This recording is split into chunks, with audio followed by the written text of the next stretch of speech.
خیلی از دوستان گلایه میکنن از اینکه نمیتونن وزنشون رو کم بکنن و هر کاری میکنن بدنشون وزن کم نمیکنه. حتی میگن ما آبم میخوریم وزنمون میره بالا، اما این درست نیست. شما اگر تلاش بکنید و در یک برنامه منظم فعالیت ورزشی بکنید و رژیم غذاییتون رو کنترل بکنید، حتما میتونید نتیجه لازم رو بگیرید. و اینکه از باشگاه استفاده بکنیم یا نه، حتما من توصیه‌ام اینه که دوستانی که میخوان بدنشون وزن ایدئال رو داشته باشه حتما از باشگاه‌های ورزشی استفاده بکنن و زیر نظر یک مربی و کسی که بلد این کار هست تمریناتشون رو ادامه بدن. و رژیم غذایی مهمترین اصل در تناسب اندام هست. اگر شما هر چقدر ورزش بکنید اما رژیم غذاییتون رو کنترل نکنید، نمیتونید نتیجه بگیرید. من میخوام اینجا چند مورد از پرهیزهای رژیم غذایی رو بهتون بگم و در ادامه 2-3 مورد از تمریناتی که توی باشگاه میتونید انجام بدید رو بهتون بگم تا وزن ایدئالتون رو به دست بیارید. برای این مثال شما قدتون 170 هست و وزنتون 105 کیلوگرم. طبق اون استانداردهایی که تعریف شده، مثلا 170 منهای 100 وزن استاندارد میشه 70. حالا ما اون رو برای نژاد آنگلوساکسون هست، برای اون افرادی که در کشورهای دیگه زندگی میکنن شاید متفاوت باشه. حالا ما اون رنج رو حول و حوش مثلا 70 تا 80 در نظر بگیریم. اگر این فردی که 105 کیلو 100 کیلو هست، حالا ما 100 کیلو عدد روند در نظر بگیریم، این باید 20 کیلو وزن کم بکنه. آیا وزن کم کردن 20 کیلویی امکان پذیره؟ بله. چرا امکان پذیر نیست؟ امکان پذیره، اما به شرطی که اصولی این وزن رو کم بکنیم و تقسیم بندی بکنیم در ماه‌های مختلف و در هفته‌های متعدد این کار رو انجام بدیم. شما نباید انتظار داشته باشی که در عرض 1 ماه بتونید وزنتون رو 10 کیلو کم بکنید. شاید این از نظر تئوری و حتی عملی هم امکان پذیر باشه، اما آسیب‌هایی که به بدن وارد میشه بسیار گسترده‌تر از اون چیزی هست که منفعت ازش به دست ما میاد. خب پس بهتره که شما اولا اراده بکنید، دوما یک برنامه و پلن داشته باشید و استپ به استپ، یعنی قدم به قدم، مرحله به مرحله این کم کردن وزن رو همراه با رژیم غذایی و ورزش انجام بدید. استانداردی که مشخص کردم برای وزن کم کردن در هر ماه حدود 1.5 تا 4 کیلوگرم هست، بسته به وزنتون و بسته به شرایط جسمانیتون این عدد پیشنهاد میشه. اما چطور میتونیم به این عدد برسیم و چطور میتونیم وزن کم بکنیم؟ این یک پروسه‌ای هست که مختصر اینجا توضیح میدم. کم کردن وزن اول از کنترل رژیم غذایی شروع میشه. شما باید ورودی غذاییتون رو کمتر بکنید، استانداردتر بکنید، سلامتتر بکنید تا بتونید به اون نقطه ایدئالتون برسید. اگر مصرف منظم نوشابه دارید، شیرینیجات دارید، روغن‌های صنعتی و خوراکی که پالمدار بدون پالم، هر چی در زندگیتون زیاد هست، فست فود خیلی استفاده میکنید، اینها رو باید محدود بکنید. توصیه من این هست که اول از کنار گذاشتن نوشابه شروع بکنیم. نوشابه و همه نوشیدنی‌های انرژیزا و نوشیدنی‌هایی که به صورت کارخونه‌ای و صنعتی درست شده، اینها رو بذاریم کنار و در کنار اون کم کم سعی بکنیم قند خوراکیمون رو کم بکنیم و شیرینیجات رو کم بکنیم و یواش یواش مرحله به مرحله برسیم به اون سلامت غذایی که مد نظرمون هست. سلامت غذایی شامل یک رژیم غذایی مدیترانه‌ای میشه که خیلی هم غذاهای متنوع درش هست و شما میتونید هر غذایی رو میل بکنید بدون اینکه بدنتون چاق بشه و وزنتون زیاد بشه، اما کنترل شده و به مقدار مناسب باید این غذا مصرف بشه. و در کنار مصرف غذایی مناسب شما حتما باید تمرینات روزانه در حوزه هوازی و مقاومتی داشته باشید. هوازی برای کم کردن چربی، کم کردن انرژی و کالری های اضافی بدن و ورزش های مقاومتی مثل ورزش با وزنه یا ورزش با وزن خودتون باعث میشه که شما کم کم عضلات سلامت و ورزیده داشته باشید و در کنار اون سیستم قلبی عروقی بسیار ورزشکارانه و سالمی رو داشته باشید. حتما سعی بکنید رژیم غذایی رو از یک مرجع معتبر تهیه بکنید و رژیم غذایی مناسب خودتون رو پس از مشورتی که با کارشناسان هست انجام بدید و با اون رژیم غذایی و ورزش‌های مناسب میتونین امیدوار باشین به کم کردن وزن. و این رو هم بدونید که شما در یک روز چاق نشدید.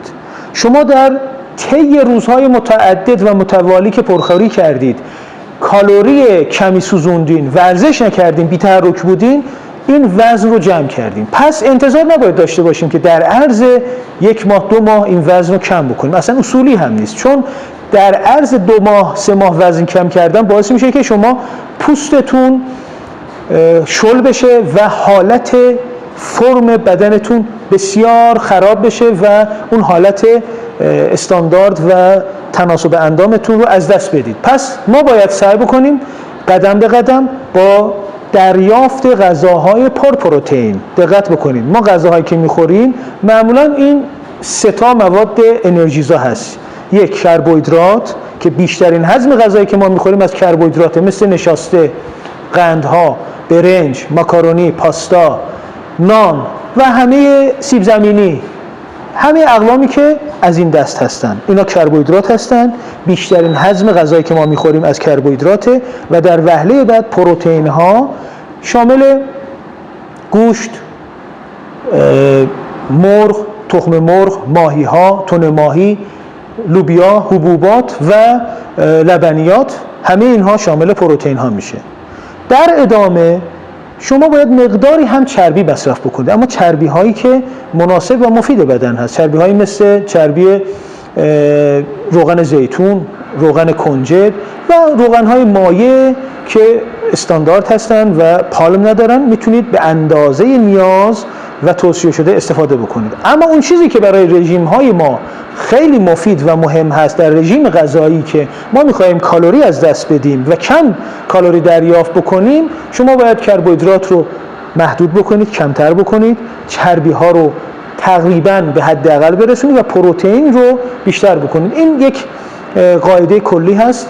برای مثال اگه وزن شما 100 کیلو هست و میخواهید رژیم بگیرید، نیاز هست که شما در هر روز 1.5 برابر وزنتون، یعنی عدد وزنیتون اگه 100 کیلو هستید ضرب در 1.5 میشه چقدر؟ 150 گرم پروتئین خالص دریافت بکنید تا بتونید رژیم غذاییتون رو سر و سامان بدید و با تمرینات هوازی و تمریناتی که الان بهتون نشون خواهم داد 2-3 موردش رو میتونید بدنتون رو استاندارد بکنید. رژیم غذایی کمک میکنه به ورزش و ورزش هم به سلامتیتون، باعث میشه که یواش یواش وزنتون کم بشه، عضلاتتون ورزیده تر بشه و بتونید کارهای روزمره رو با نشاط بیشتری انجام بدید. با من همراه بشید تا چند مورد از ورزش‌های هوازی که میتونید در باشگاه‌ها و حتی در بیرون در محیط باز انجام بدید رو بهتون معرفی بکنم. پس با من همراه باشید. خب اگه دسترسی به تردمیل دارید میتونید از این ترکیبی که میگم استفاده بکنید.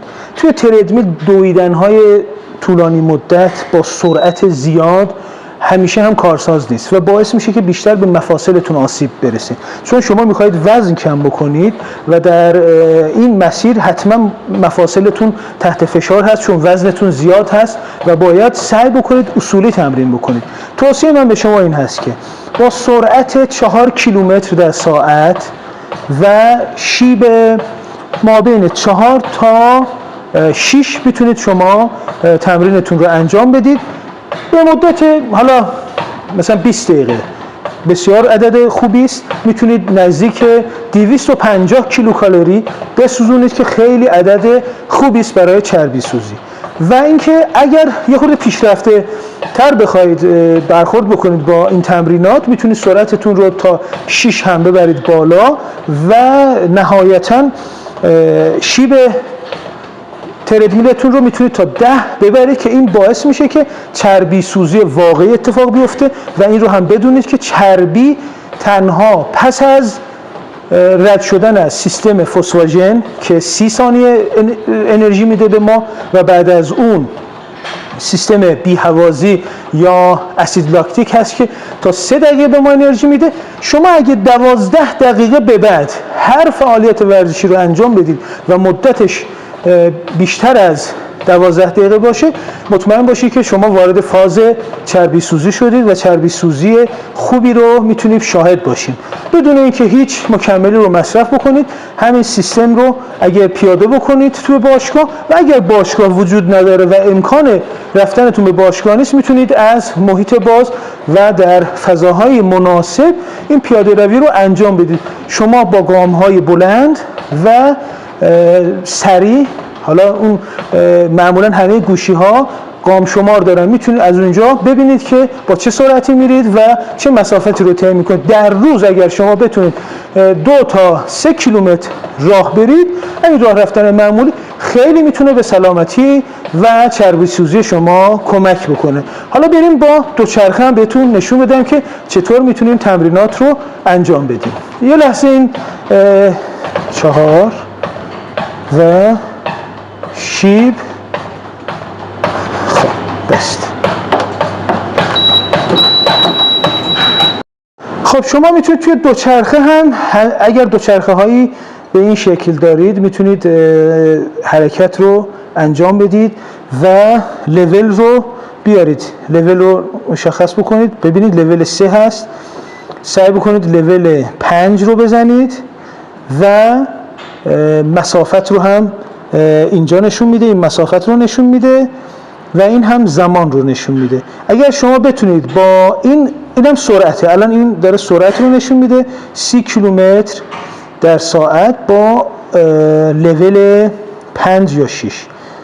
اگر دوچرخه در دسترستون هست هم دوچرخه ثابت میتونید این سیستم رو پیاده بکنید و در نهایت اگر دوچرخه ندارید میتونید از دوچرخه های دوچرخه ثابت اگه نداشته باشید میتونید از دوچرخه هایی که مرسوم هست و دم دست هست میتونید حدود 10 کیلومتر در روز رو با سرعت ثابت و ادامه دار بدون اینکه پدال رو بردارید و همیشه پدال بزنید، حتی اگر شده با تندی کمتر این کار رو انجام بدید تا به چربی سوزی شما کمک بکنه. دوستان عزیز، من خودم با این توضیحاتی که بهتون دادم تونستم در عرض 8 ماه 14 کیلوگرم وزن کم بکنم، به وزن ایدئالم برسم و دوست داشتم این رو با شما به اشتراک بگذارم. اگر علاقه‌مند باشید و اراده لازم رو به خرج بدید و دیسیپلین و نظم رو داشته باشید، میتونید شما هم به وزن ایدئالتون برسید. خوشحال میشم با من در ارتباط باشید و اگر پسندیدید این پست رو لایک بکنید و اون زنگوله رو بزنید که اگر ویدیو جدیدی منتشر کردم حتما ازش با خبر بشید. با هم در ارتباط باشیم و امیدوارم شما هم بتونید به هدف خودتون برسید.